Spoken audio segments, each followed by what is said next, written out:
One of the harshest realities about the modern world is that most people are always trying to look for something more than what they have. They don't understand the value of protecting and keeping what they have. We've become so accustomed to trying to consume our way through social media, through jobs, relationships, food, for that matter. I mean, I saw the average female in America is 40% body fat, and the average male is like 28% body fat or something like that. That's insane. Like, that is truly insane how we've just become so accustomed to consumption that we don't even understand what it's like to digest. Like, we can't even digest what we're taking in. And this leads me to the topic that we're going to talk about today, which is how you can always improve yourself, but you can't always do better. And you can't always do better, but you can improve yourself, vice versa.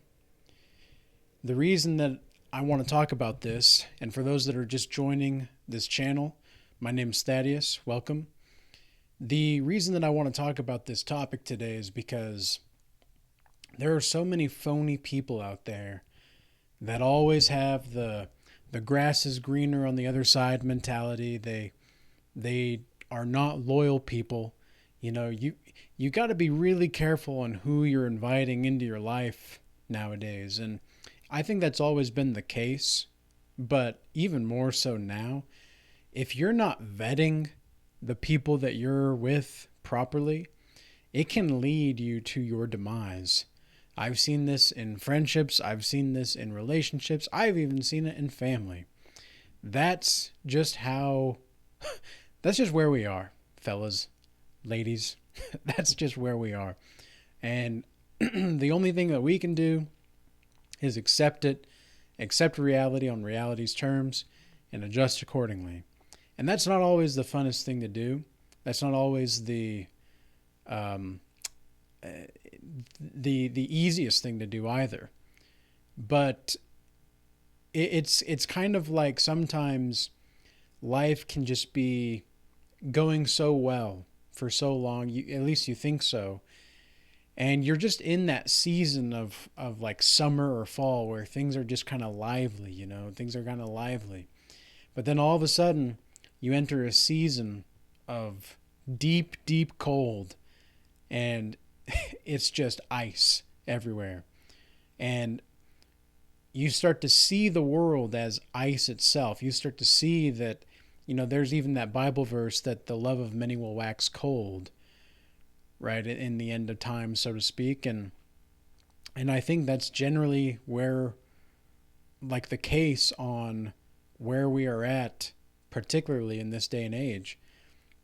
It's astounding to me how many people don't know how to just live a courteous life where you're not trying to destroy people's lives or just irritate other people or just try to play these games with other people. It's just so many people in our time are so accustomed to the falsities, if that's a word. I don't know if that's a word, falsities.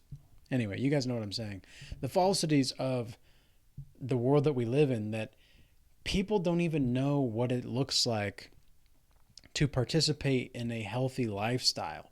And even the people that are quote unquote healthy on the outside, you know, they look healthy, they look fit, they look attractive, and yet you look at their family dynamic or you look at their relationship dynamic and you think to yourself, what, like, how could they possibly be doing the things that they're doing and getting away with it?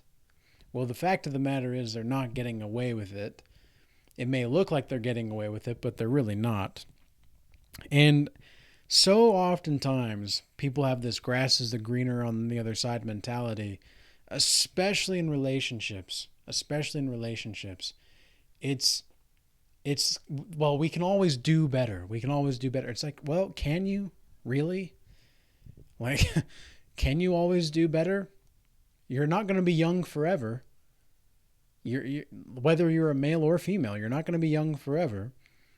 And yes, it's true that a male, if he is doing the work properly and he's setting his life up properly, he's not going to hit his peak SMV, or sexual market value, until he's in his early or late 30s. I mean, he doesn't even start until he's in his late 20s before he actually starts to hit the rise. I mean, I've seen that in my own life. Like, I'm 27 years old, and I'm just within the last year and a half or so getting to the point to where I'm saying no to women more than I'm saying yes. That has never happened in my life. Like, I made a joke in another video a while back. I have said no to more women in the last 6 months than I even had looking at me for the past like 10 years. And I realized in that moment, I was like, wow, so this is what it feels like to be a woman ages like 18 to 23, 24 years old. And wow, that's crazy. That's crazy. And with women, their SMV is the highest between 18 to 24, 25. Anything after 25, and I've said this in another video, even with people that I've done consultations with, it's very difficult, specifically women in this case. Women, and even in my community that I've talked to, or friends or families in the past, whatever, women over the age of 25 rarely change who they are. And it's because they're most impressionable between the ages of like 18 to 25, as far as I can tell. And I think it's one of the reasons is because that's where their sexual marketplace value is at its highest. So they perceive a certain kind of value on themselves. And then we lie to women. This is one of the worst things I think we see in our society. We lie to women, telling them that, oh yeah, you don't need to get married as soon as possible. You don't need to find the best man and settle down as soon as possible. You know, you just go have your fun, and yeah, that's that. And you know, you've got plenty of time. Oh, stupid. That's so fucking stupid. You've got plenty of time. I've even had women say that to me. Like in the past, like 2-3 years ago. Actually, it was probably more than that because it's 2024 now. So it was probably like 2020, 2021. And there was this woman, and she was basically saying to me, like, you know, after we both have everything that we need to do and get out of our system or whatever in our 20s, I still hate that phrase, but everything we have to get out of our system in our 20s, then maybe we'll come back to each other in our 30s or whatever. And it's like, and at the time I was still a little bit of a beta, and I was coming into that alpha mindset, but I wasn't quite there. I still was, I would say I understood from a psychological perspective of what I needed to do, but I hadn't yet implemented to the fullest extent what I knew yet. And so specifically about female nature. And so anyway, like at the time I was kind of like, okay, but I was operating in my feminine. And I don't know about you guys, for the men out there, but whenever I'm operating in my feminine, I literally feel like I'm just giving away my balls. I'm just letting people like castrate me psychologically and spiritually, and it just like it never felt good. It never felt good, but we were conditioned by society to do that. And I'm genuinely starting to believe that men are, even though like the men that are real men, they don't really have, because here's the thing. Here's something that I'm trying to do on this channel. trying to stand up for men and just for who men are and for who women are. I'm not trying to sell you guys a dream on what men could be or should be or ought to be, or what women should be or could be or ought to be. I'm trying to tell you guys and give you the message of what things are and how things, I was going to say is, but I guess that doesn't really make sense. But it does make sense. It's how things is. It's how things is. How people is. It's a matter of isness. It's not a matter of whatever we think ought to be the case or should be the case.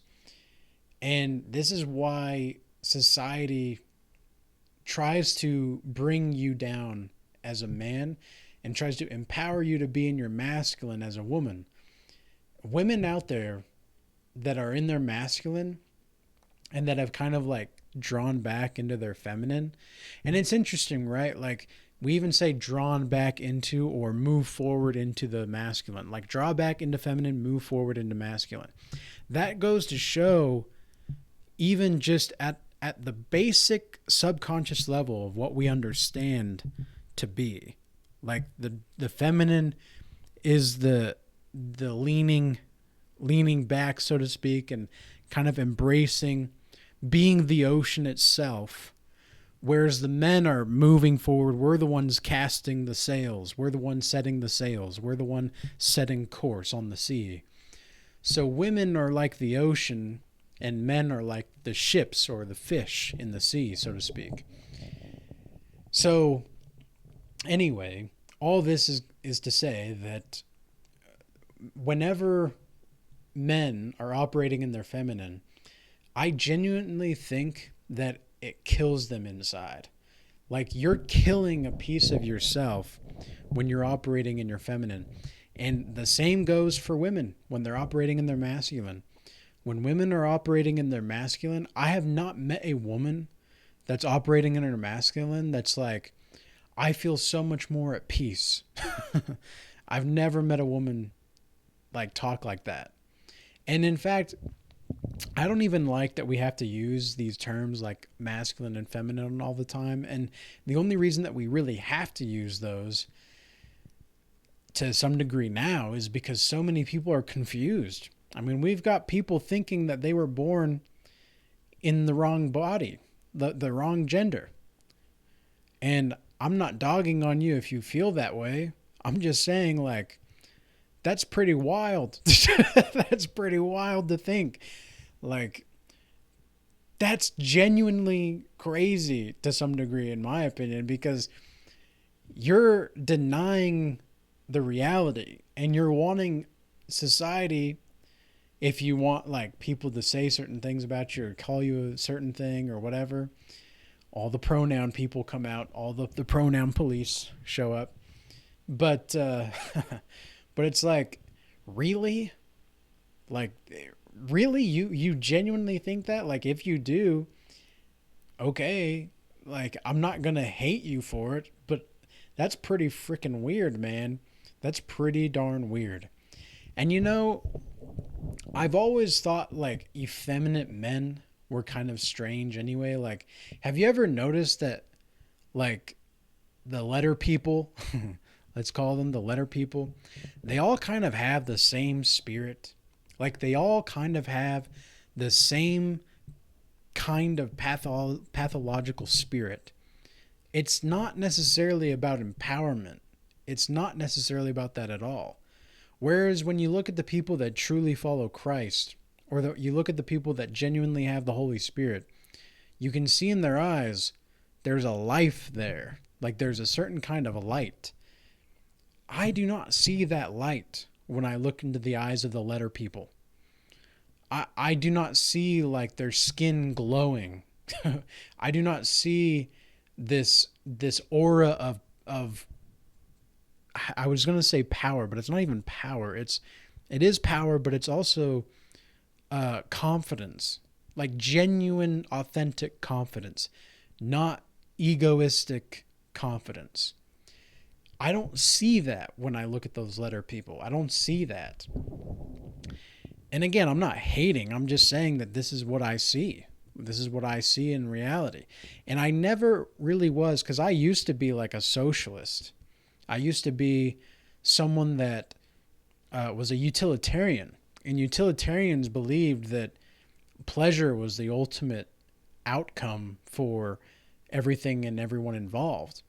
And if someone was willing to sacrifice pleasure for the sake of somebody else's pleasure, that was considered a moral virtue. And this is like philosophical ideas, right?